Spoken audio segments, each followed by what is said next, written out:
Hello, I'm Chrissy for those of you who don't know me. And today I started a 14-day challenge. So you'll be seeing me every day for the next 14 days. And the topic we were supposed to do today is something that we're excited about. Well, excited isn't exactly in my vocabulary these days. Since my two teenage daughters were killed in a car crash in early August, I don't think I could say I've been excited about anything. In fact, it's been hard to be happy a lot of the time. I even feel guilty the first time I had any joyous feelings at all. I know it's okay. I know it's okay to be happy. It'll just take a while to get used to it. The sadness will always be there, but the happiness can be there too.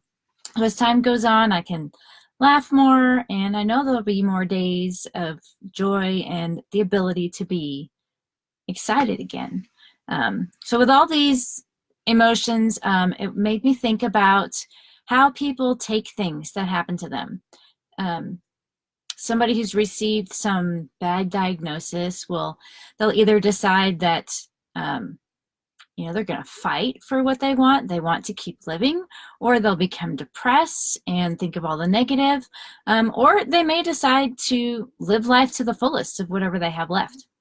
So I heard the song Live Like You Were Dying the other day. I'd heard it before, but it just it's something that I thought I'm going to put a pin in that and come back to it later and see how the song came about, because there's been a lot of songs that I've come across and I looked them up and they had really neat stories behind them.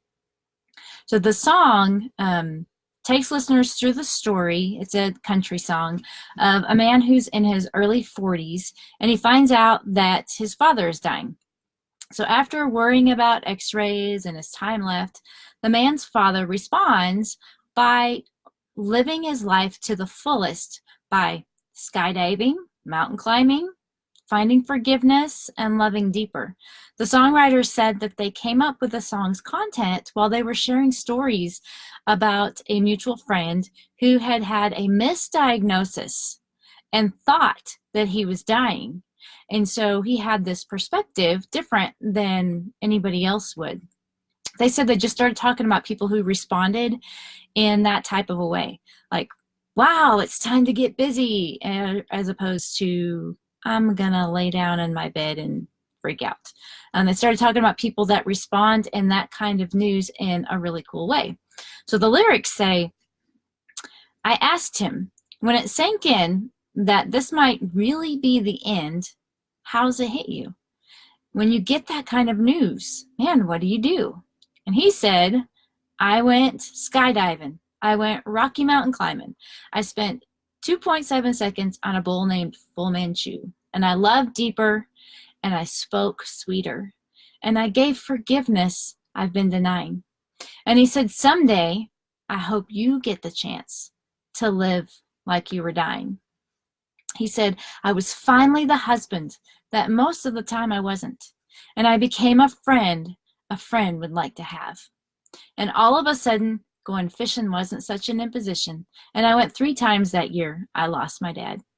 I finally read the good book and took a good long hard look at what I'd do if I could do it all again. So I plan to make a difference. I plan to make waves, not ripples, just like my girls did. I plan to live like tomorrow was a gift. So what will you do? What will you do to make a difference? I found 8 steps that were kind of based around this idea of the song of how to live like you were dying. So if you'd like those steps, shoot me a message. If you want to love deeper, speak sweeter, and live like you were dying, I'd love to share what I found and to help you make waves, not ripples. See you tomorrow.